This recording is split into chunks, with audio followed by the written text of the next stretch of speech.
designación por el presidente electo de la República de quienes conformarían su gabinete. Temístocles Rosas es presidente del Consejo Nacional de la Empresa Privada, el CONEP.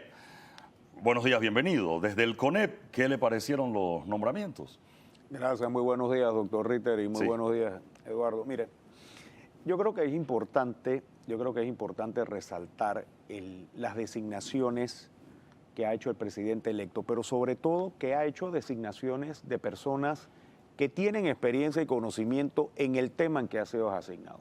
Yo sí quiero resaltar la designación de Felipe Chapman al frente del Ministerio de Economía y Finanzas. Ha sido muy positiva la reacción que hemos tenido en los mercados internacionales con relación a esta designación, pero sobre todo la esperanza que tenemos de que nuestras finanzas públicas se conduzcan de manera razonable, racional y transparente. En ese sentido, creo que hay un muy buen ambiente y muy buen optimismo para tener las condiciones para dinamizar la economía, generar nuevamente la capacidad de puestos de trabajo y tener perspectivas mucho más alentadoras a las que tenemos.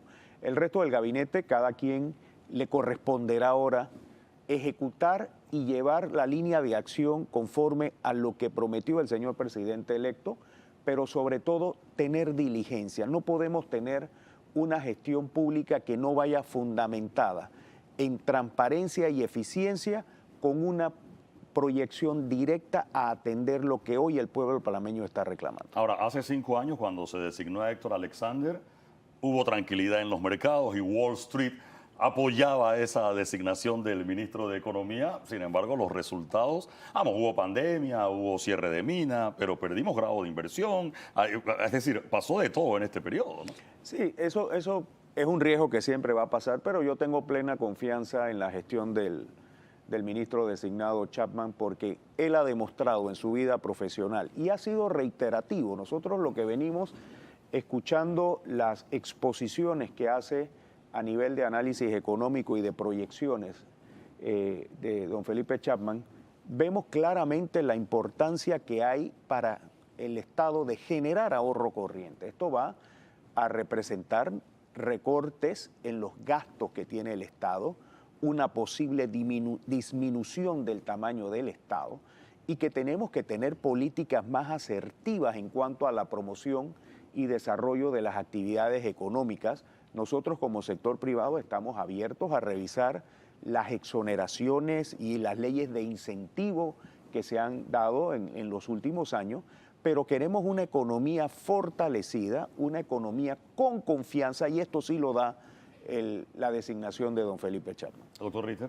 Mira, una de las razones por las cuales el nombramiento de Felipe Chapman o la designación de él como ministro de Economía y Finanzas ha sido que el presidente electo, y yo celebro, esto lo celebro, no lo digo como crítica, sino más bien como un activo, que el presidente electo se ha autoimpuesto una camisa de fuerza con el nombramiento de Felipe Chapman. No, esto no es malo, esto todo lo contrario es bueno, y en cierta forma demuestra el compromiso del presidente electo que las cosas se van a hacer. O sea, se van a hacer porque yo no veo a Felipe Chapman al frente de un Ministerio de Economía y Finanzas en el que no haya disciplina, en un gobierno que no tenga una disciplina fiscal, que las finanzas públicas no se manejen con transparencia. De manera que esa es una garantía enorme que él le ha dado, pero que implica que la permanencia de Felipe Chapman al frente del Ministerio de Economía y Finanzas es la garantía, la seguridad que él está dando a la ciudadanía de que las cosas se van a hacer en la manera como Felipe Chapman lo ha dispuesto. No es que Felipe Chapman tenga una visión distinta a la del presidente, pero él ha dado a lo largo de su vida profesional elementos tan claros, y unas afirmaciones tan precisas que va a ser muy difícil que eso no se maneje en la manera como Felipe Chapman lo está planteando. Y creo, y fue el primer nombramiento que se hizo, el primero que se anunció, y creo que hizo bien, primero por el mensaje que le envía a los mercados, pero segundo por la necesidad que él tenía de darle a la ciudadanía una seguridad de sosiego, de tranquilidad y sobre todo de disciplina fiscal y de transparencia en las finanzas públicas. A mí yo creo que ha tenido la mayor coincidencia en la designación de Felipe Chapman. Cada uno va a tener responsabilidades, todos los ministerios son importantes, pero si se quiere, este es el que más responsabilidades va a tener o que más urgencia va a tener en mostrar el talante del nuevo gobierno. Comienza con muy buen pie, diría yo, esa gestión del presidente Mulino con la designación de Felipe Chapman. A ver, y no fue, pareciera yo, como estrategia, no fue mala anunciar ese nombramiento de primero que el de cualquier otro ministro, ¿no? No. No sé qué piensa Temi y el sector privado. Es que definitivamente nosotros veníamos de una necesidad de generar confianza para poder restablecer nuevamente las condiciones para impulsar la economía. El nombramiento de Felipe Chapman de primero cambió mucho de la percepción. Yo comentaba con muchos otros, hace 2 semanas antes de las elecciones el ambiente era pesado, un poquito pesimista, con incertidumbre. Hoy tenemos una perspectiva más positiva, con mucho más entusiasmo. Nosotros con el sector privado nos vemos con mucha posibilidad de reactivar esta economía y el nombramiento de Felipe, que va a tener que atender temas de presupuesto, que hoy el tema de presupuesto vamos a ver cómo va a quedar, si vamos a cumplir con la ley de responsabilidad fiscal, el tema del manejo de la deuda pública, el tema de las recaudaciones, que son problemas que están dentro de las finanzas públicas, cómo lo vamos a manejar y nosotros dispuestos como sector privado a colaborar y a buscar los mecanismos que nos permitan dar esas condiciones que lleven a un impulso de la economía y a una generación de empleo. Eduardo, mira, en este momento ha habido toda una migración de fuerza laboral hacia la informalidad y una informalidad de mera subsistencia. ¿Cómo vamos a generar esos puestos de trabajo? Y necesitamos sobre todo confianza y seguridad jurídica. Y estos mensajes que hoy recibimos, tanto con el nombramiento de Felipe Chapman como muchos otros que ha mandado el presidente electo con sus designaciones, lo vemos muy positivo y muy alentador. Bien, entendiendo y con todos los méritos, créditos que trae Felipe Chapman, se enfrenta a una situación, vamos, que tampoco es como que tú vas manejando el barco y ves la tormenta y no tienes para dónde coger, o sea, tienes que ir a navegar en esa tormenta. Perdimos grado de inversión, o por lo menos una de las calificadoras, hay que esperar las otras dos que dicen, pero todo indica que ese sería el camino. Todavía estamos en algunas listas, nos sacaron de una, pero estamos en otras listas de distinto color, pero vamos, al que sea que le toque, incluyendo a Chapman, vamos a enfrentar una situación complicada. Sí, pero es que con el tema de las calificadoras de riesgo, que han indicado qué es lo que hace que Panamá esté en esa condición, que es una baja recaudación fiscal, un manejo abultado de planilla, un excesivo gasto que tenemos. Si hay una política de contracción o de reducción de ese gasto, que es mejor decirlo así, una reducción de ese gasto, podemos generar ahorro corriente y somos prudentes en el manejo de la deuda, nosotros tenemos todas las condiciones para llamar la atención, mejorar esas calificaciones y además atraer inversión extranjera, que es lo que queremos. Y en el tema de las listas, sí, nosotros salimos de la del Gafi, en la de la Unión Europea salimos de la lista de alto riesgo, no de la lista grande, y de la OCDE, que es un tema que tiene que ver con la situación fiscal del país, el concepto de territorialidad fiscal. La combinación del designado canciller, que es Javier Martínez Hacha, que es un hombre de números de finanzas y que ahora va junto con Felipe a hacer ese trabajo diplomático, nos augura un buen panorama. Quiero irme a eso. Hablamos de Chapman, pero hubo otros nombramientos. Empecemos, ya usted introdujo el tema del canciller. De hecho, yo en algún momento, entre la información que me había llegado del mercado negro, doctor Ritter, en el Merni, el nombre de Javier Martínez Hacha sonaba para ministro de Economía y Finanzas. A ver, es un hombre de números, en su actividad privada maneja private asset management, hace este tipo de manejo de fondos privados, y yo lo veía más en el área como un financista. Sin embargo, va a ser el canciller. Porque tiene también otras cualidades. Yo tengo el placer de conocer a Javier y realmente tiene otras cualidades que abundan mucho y que permiten que la figura diplomática en el país pueda generar una mejor relación. Nosotros tenemos temas dentro de nuestra estrategia internacional que tenemos que ver. El presidente en su discurso de proclamación habló de ver los temas de tratados de libre comercio. El trabajo que ha hecho ProPanamá ha sido positivo, pero tenemos que impulsarlo con otras condiciones. Asimismo, este manejo de temas diplomáticos que requerimos establecer con el gobierno de Marruecos, la formalización, que es un tema que tenemos pendiente porque todavía reconocemos a un grupo que no tiene ni país y que hoy nos limita a poder acceder a Marruecos. Tenemos que verlo con esa responsabilidad y el canciller designado, que es una persona con una capacidad, con un manejo, con esa diplomacia que se requiere en estos ambientes, puede darnos un panorama positivo y un ambiente positivo. Doctor Ritter. Javier Martínez Sacha, además que tiene, y yo también lo conozco en lo personal, una sensibilidad por los asuntos internacionales.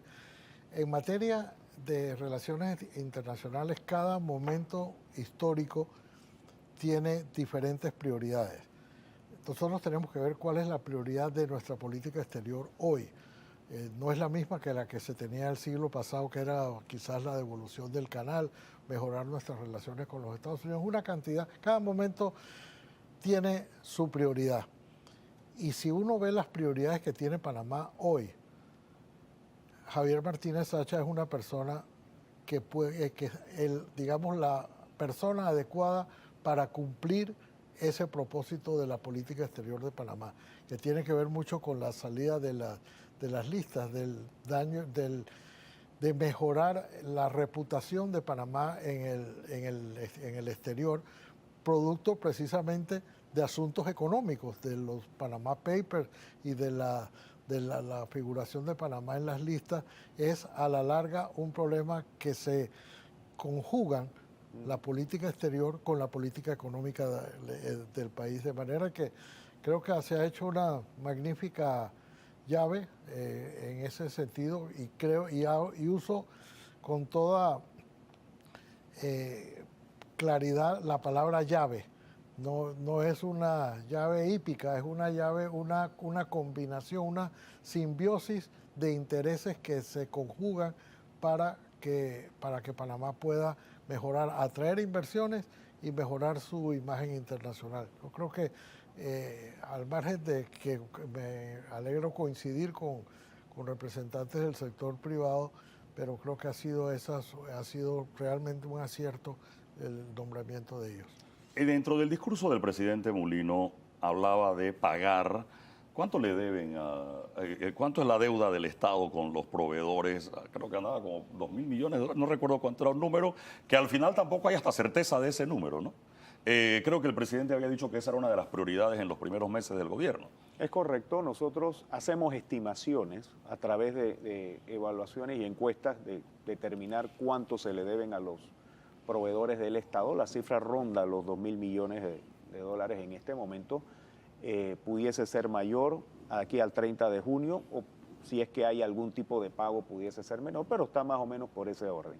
Cifras de gente que tiene más de 2 años que no cobra cuentas, aun cuando son de fondos que provienen de organismos internacionales y lo ha recibido el Estado.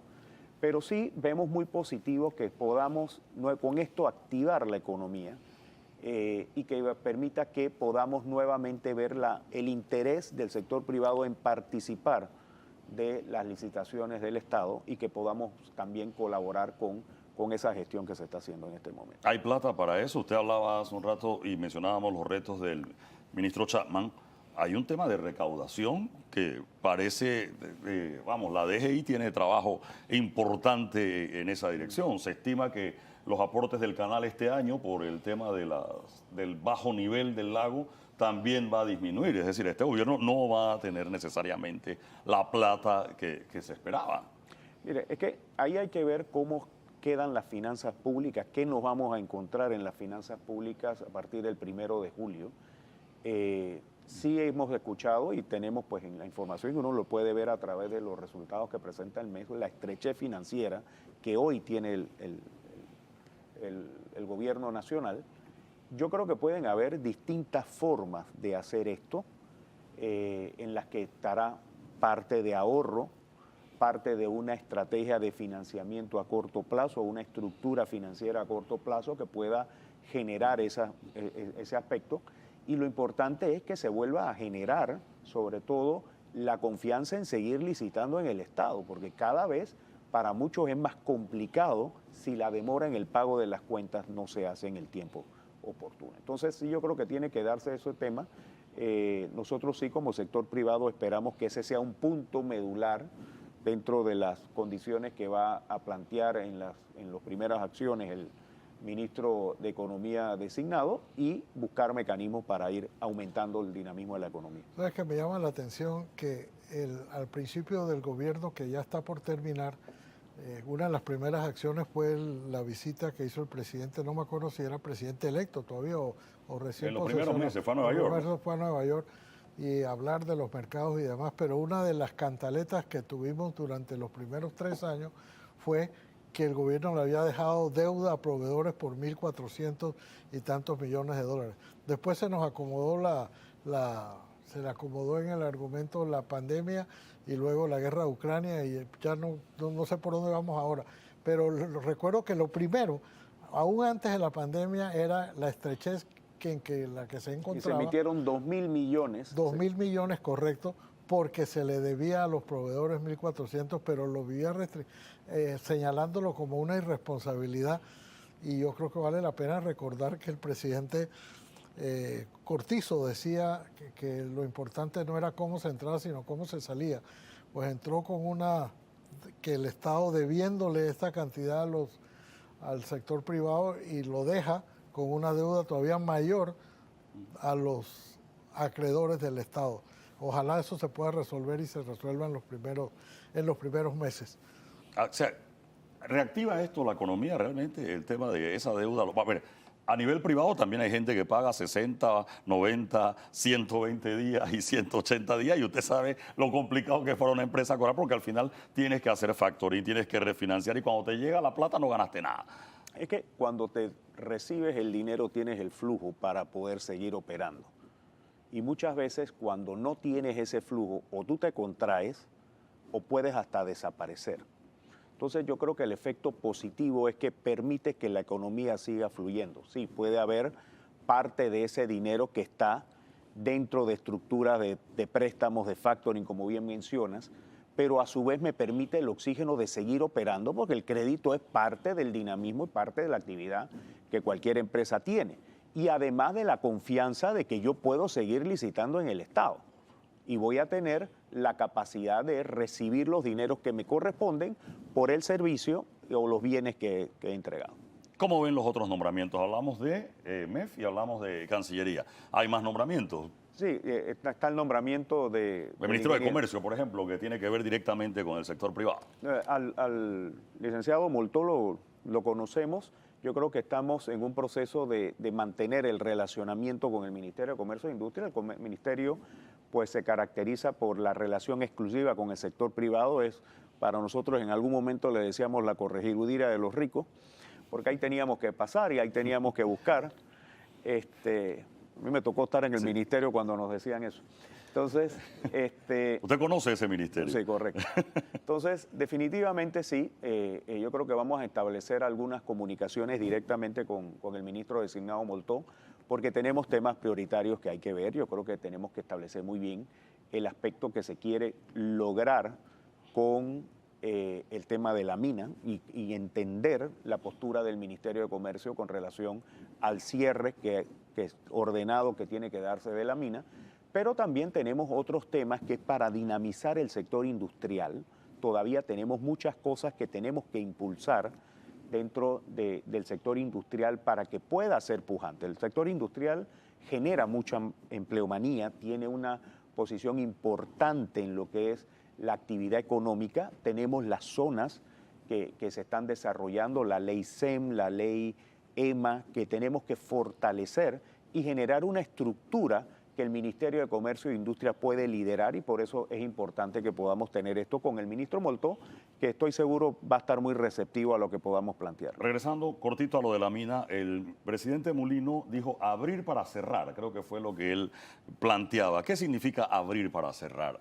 Es que, y esto lo escuchamos dentro de una ponencia que se hizo en la Cámara de Comercio con expertos chilenos, el caso de Panamá es inédito, porque los procesos de cierre se hacen durante la operación de la mina, y eso es, yo voy haciendo un polígono, extraje aquí, voy para el siguiente polígono y ahí mismo voy cerrando. Como que hay una orden de parte de la Corte Suprema de Justicia al declarar inconstitucional el contrato 406, esto tiene que generar los recursos para el cierre. ¿Quién va a pagar el cierre? Que es la primera pregunta. Y segundo, ¿cuáles son las condiciones de cierre? ¿Qué vas a cerrar primero? ¿Qué vas a cerrar después? ¿Y cómo viene ese proceso? Porque entender que un plan de cierre es ambiental, operativo, tiene varios elementos y eso tiene que pagarse. Ahora mismo tenemos que resolver el tema del concentrado de cobre que hoy existe ahí, que puede generar un efecto medioambiental negativo y perjudicial para todo lo que está alrededor. Tenemos que ver qué vamos a hacer con esos equipos, lo que son las plantas que tiene la generación, las que están y que estuvieron operando mientras la mina estuvo en funcionamiento, qué se va a hacer con ese activo.